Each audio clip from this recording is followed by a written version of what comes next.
আপনার বাড়িতে কি এই দুটি অমূল্য রত্ন আছে? যদি থাকে তাহলে তাদের মূল্যটা বুঝে নিন, না হলে কিন্তু ডাহা ঠকে যাবেন। আপনি ঠিকই ধরেছেন, বাবা আর মা দুটি হলো সন্তানদের কাছে অমূল্য রত্ন।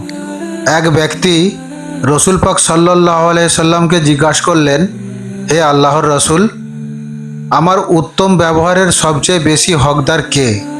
তিনি বললেন, তোমার মা। সেই ব্যক্তি আবার জিজ্ঞাসা করলেন, তারপর কে?